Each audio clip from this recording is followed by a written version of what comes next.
Sir, सभी लोगों को हमने सुना और उन्होंने सभी को स्टेज पे बुलाकर और सभी से हमें कुछ सुनवाया भी। क्या हम उनको सुनना चाहेंगे? क्या हम उनको सुनना चाहेंगे? क्या हम उनको सुनना चाहेंगे? क्या हम उनको सुनना चाहेंगे? सर, कोई भी ग्रेट लीडर ऐसे थोड़ी आता है। बता दो वो कैसे आता है। मैं बुलाना चाहूंगा हरजीत सिंह बराड़ साहब को। Please welcome on the stage.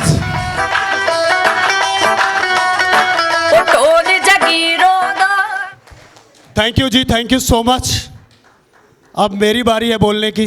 वैसे तो आप मुझे लगभग 2:30 बजे से बर्दाश्त कर ही रहे हो सभी लोग, ठीक है। जाते जाते 2 शब्द बोलूँगा, ज़्यादा टाइम नहीं लूँगा, क्योंकि टाइम दुनिया की सबसे कीमती चीज़ है। मैंने बोला था आपके पास बड़ी गाड़ी है, फ़र्क नहीं पड़ता, आपके पास बड़ा बंगलो है, फ़र्क नहीं पड़ता, लेकिन आपके पास अगर टाइम नहीं है तो आपके पास कुछ भी नहीं है। टाइम बड़ी चीज़ है। एक स्टोरी सुनानी चाहता हूँ आपको। सुक्रांत जी का नाम कितने लोगों ने सुना है? सुक्रांत सुना है ना? सुक्रांत जी का नाम नहीं सुना? कोई बात नहीं, मेरे से मिल लेना सर, जाते टाइम सता देंगे।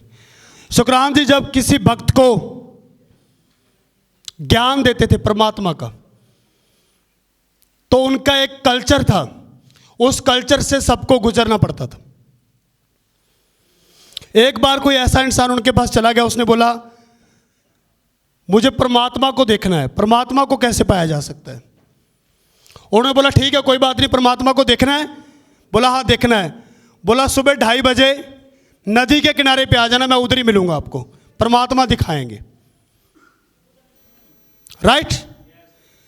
अब 2:30 बजे परमात्मा एक ही मिनट में देखने का चाव किसको नहीं होता सर? होता है ना कि भगवान देखेगा, परमात्मा देखेगा। तो सर हुआ क्या, नदी के किनारे 2:30 बजे ठीक राइट टाइम पे सुक्रांत जी के पास वो भी पहुंच गए, और जैसे वो पहुंचे उन्होंने बोला मेरे पीछे पीछे आ जाओ, मैं आपको परमात्मा दिखाता हूं, परमात्मा कैसे देखेगा। बोला ठीक है। अब नदी के बीच सुक्रांत जी चले गए, और वो जो शख्स उनके पास आया था परमात्मा देखने के लिए, वो भी उनके पीछे चला गया। धीरे धीरे इतना पानी आ गया, धीरे धीरे इतना पानी आ गया, वो आगे चले गए। इतना पानी आ गया तो उसने बोला आजा भाई, आजा उरे आजा मेरे पास आ। बोला आ गया सर। उसने क्या करा, सुक्रांत जी ने उनको यहां से पकड़ा और उसको नदी में डुबो दिया।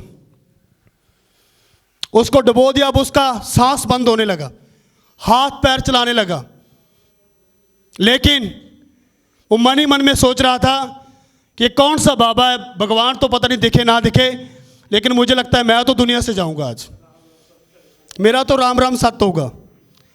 तो हुआ क्या कि जब बिल्कुल एंड होने लगा तो सुक्रांत जी ने उसको बाहर निकाल दिया और साइड पे ले गए, नदी के किनारे के ऊपर। बोला हाँ भाई परमात्मा देखा? कहता है कमाल की बात करते हो, ऐसे परमात्मा दिखता है कभी? आपने तो मुझे मार ही दिया था। बोला मुझे एक बात बताओ कि जब आप पानी के अंदर थे तो आपको सबसे ज्यादा किस चीज की जरूरत थी? बोला सर सांस की जरूरत थी। कितनी थी? बोला सर बहुत जरूरत थी, बता नहीं सकता कितनी जरूरत थी। बोला जिस दिन परमात्मा को पाने की इतनी चाहत तुम्हारे अंदर पैदा होगी ना, तो परमात्मा तुमको मिल जाएगा।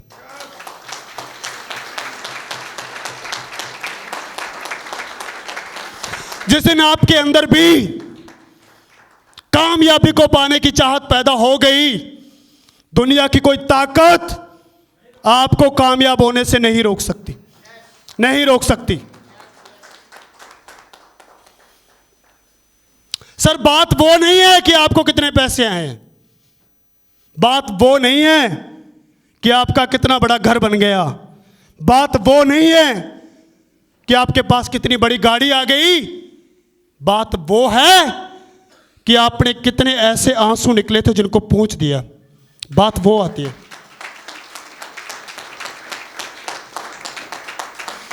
अपने लिए सब करते हैं सर। जो माँ बाप अपने बच्चों को पैदा करता है क्या उसके लिए कुछ करता नहीं है? करता है, सब कुछ करता है। मजा तब आता है जब आप दूसरों के बच्चों के लिए करो, दूसरों के बच्चों के लिए। बात तब बनती है सर, अपनी फैमिली के लिए सब आदमी करते हैं दुनिया में काम, कौन नहीं करता? लोग अपना घर छोड़ के चले जाते हैं अपने माँ बाप को पैसा कमाने के देने के लिए, अपनी वाइफ को पैसा कमा के देने के लिए, बाहर चले जाते हैं आउट ऑफ इंडिया। तो क्या अब की बार घर से बाहर आप नहीं करोगे? करोगे या नहीं? अब की बार घर से बाहर उतने लोगों को पता है जिन्होंने दिल्ली का आरटीपी देखा था, दूसरे लोगों को पता नहीं है अभी, इसीलिए एक्साइटमेंट कम है। वहां पे एक स्लोगन दिया गया था कि 2024 हम घर पे नहीं रुकेंगे, घर से बाहर मिलेंगे हर दिन। अगर आपकी बात बने तो आप सोने के लिए आ जाओ घर पे, अगर वो भी भाई टाइम मिलता है तो बाहर ही सो जाओ। मैंने पिछले 3 मंथ, मैंने और कुलवंत जी के कहने का मतलब ये नहीं था कि इंटेलिजेंट बन के काम करो, पागल मत बनो। सर एक कंपनी की ग्रोथ होती है ना, जो ग्रोथ कुछ टीम तक ग्रोथ होती है आपके अच्छे प्रोडक्ट से लेके, कुछ टाइम तक प्रमोशन होती है आपके अच्छे प्लान को लेके, कुछ टाइम तक आपकी ग्रोथ होती है आपके दम पर। सर लास्ट जो ग्रोथ होती है ना वो एजुकेशन से होती है, एजुकेशन से। यही बात कुलवंत जी कहना चाहते थे। उन्होंने ये नहीं कहा था कि इंटेलिजेंट और एजुकेटेड लोगों का काम है, ऐसे नहीं बोला था। उन्होंने यही बोला था कि भाई इसके बाद जो बिजनेस आपका बड़ा होगा, जो आदमी अपनी टीम के लिए एजुकेशन देगा, जो टीचिबिलिटी करेगा, पहले टीचर बनेगा फिर टीचिबिलिटी करेगा, पहले सीखेगा फिर टीचर बनेगा, सर वही अपनी टीम से करोड़पति पैदा करेगा, वही करेगा। सर मेरा एक सपना है, बड़ी स्टेज पे बोलना चाहता हूं, बेनिफिट वेलनेस प्राइवेट लिमिटेड का सबसे बड़ा पे आउट अपने नाम करना चाहता हूं।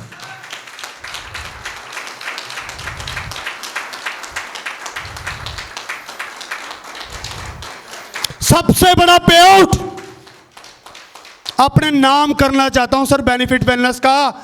इसके लिए अब की बार घर से बाहर हूं सर, पहले भी था, आज भी हूं, जब तक ये सांस चलेगी तब तक सर इसको ऐसे बाहर रहकर करता रहूंगा। सर को पता है, सर को पता है कि हमने पिछले 3 मंथ में कितनी ट्रैवलिंग की है। सर को पता है, रात को ट्रेन का सफर करते हैं, सुबह सर मीटिंग करते हैं, मीटिंग करते फिर शाम को निकलते हैं, रात को फिर ट्रेन में, चलो रांची, चलो बिहार, चलो एमपी, चलो झारखंड। सर एक बार की बात है, जब हमने स्टार्ट किया था ना, और मैं और कुलवंत जी 23 दिन के बाद घर आए थे। जब हमने स्टार्ट किया था 23 दिन के बाद घर आए थे सर हम। भाई घर बनाने के सपने घर बैठ के नहीं देखे जाते, सर ने बोला था यहाँ पे। घर बनाना है ना तो घर बैठ के कभी घर नहीं बनता, बाहर निकलना पड़ता है मार्केट में। सारी चीजें आपको सर फेस करनी पड़ती है, मार्केट की सारी चीजें, एक एक चीज आपको सीखनी पड़ेगी, एक एक चीज। सर जब तक आपकी अपलाइन आपके साथ काम कर रही है ना, तो सर आपकी अपलाइन का काम हो रहा है, आपका काम नहीं हो रहा, याद रखना मेरी बात। 4.5 मंथ के अंदर मैं टोटल 10 लाख रुपए अर्न कर चुका हूं सर इस प्लेटफॉर्म से। और वार्ड एंड अवार्ड एक्स्ट्रा उसको साइड पे करो। और 4.5 मंथ में अब मेरे गुरुजी मेरे साथ खड़े हैं, पूछिए इनको मैंने कभी बोला हो सर हमारी मीटिंग कर दो? नहीं सर। सर हमारी काउंसलिंग कर दो? नहीं। बोला कभी? सर इनकी वैल्यू बढ़ाओगे ना तो मार्केट आपको करोड़ों रुपए देगी, तो करोड़ों रुपए देगी, इनकी वैल्यू बढ़ाओगे तो। अगर भाई 50 लोग आपके आते हैं तो आप बोल देते हो सर आ जाओ जी जल्दी जल्दी मीटिंग करनी है, क्या बात हुई भाई? ये बताइए क्या बात हुई? आपको कुछ नहीं पता क्या? सर खुद मरने के बाद स्वर्ग मिलता है, मरे कोई और स्वर्ग आपको मिले ऐसा कुछ नहीं होता दुनिया में। बड़ा कुछ करना चाहते हैं ना तो अपने दम पे करना शुरू कर दो, अपने दम पे करना। सर को मैंने एक प्रॉमिस किया था, मैंने बोला था सर जब आप आओगे ना हमारी टीम में the dream catchers truth and purity में जब भी आओगे तो सर आप एज ए चीफ गेस्ट आओगे, आपका सोफे पे बैठना ही होगा सर, और बाकी के काम कुछ नहीं होंगे। पूछिए सर से, बोला था ना सर, बोला था ना सर, खुद करना सीखो, बड़ी बात तब होगी भाई। और मैं सबसे ज़्यादा खुश एक पॉइंट पे हूँ, मैं प्लान में डायरेक्ट स्पॉन्सर इनकम आ गई। हमारा प्लान तो पहले भी दुनिया का नंबर 1 था, अब भी दुनिया का नंबर 1 ही है, पहले भी था। कोई अब एक चीज़ से खुश हूँ, पता है कौन सी? जो रिट्रीट प्रोग्राम क्वालिफाई करके आएगा ना, वही यहाँ पे आएगा, ये चीज़ से लेकर खुश हूँ।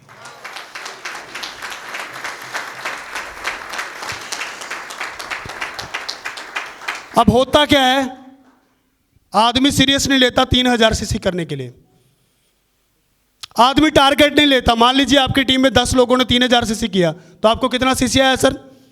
30,000। पे आउट कितना आया? 3 लाख। सर जब उसको 6 प्रोडक्ट से इधर ही आना है तो 3000 सीसी क्यों करेगा भाई, बताओ मुझे, क्यों करेगा? उसको लगता है कोई बात नहीं, लास्ट में रिट्रीट का ऑर्डर ठोकेंगे, 6 बोतल खरीदेंगे और चलेंगे सबके साथ। जो लोग क्वालिफाई करके हैं भाई, उनका भी एक मान सम्मान है ना, उसने मेहनत की है भाई दिन रात, सर्दी में सर्दी नहीं देखी, गर्मी में गर्मी नहीं देखी, बारिश में बारिश नहीं देखी। वही लोग इतिहास बनाते हैं सर, वही लोग क्वालिफाई करके आएंगे यहां पे। वादा करते हो कि अगली बार जितने भी लोग क्वालिफाई करके हैं, उनकी बात कर रहा हूं, दूसरों की नहीं करता। जितने लोग क्वालिफाई करके हैं, वादा करो कि अगली बार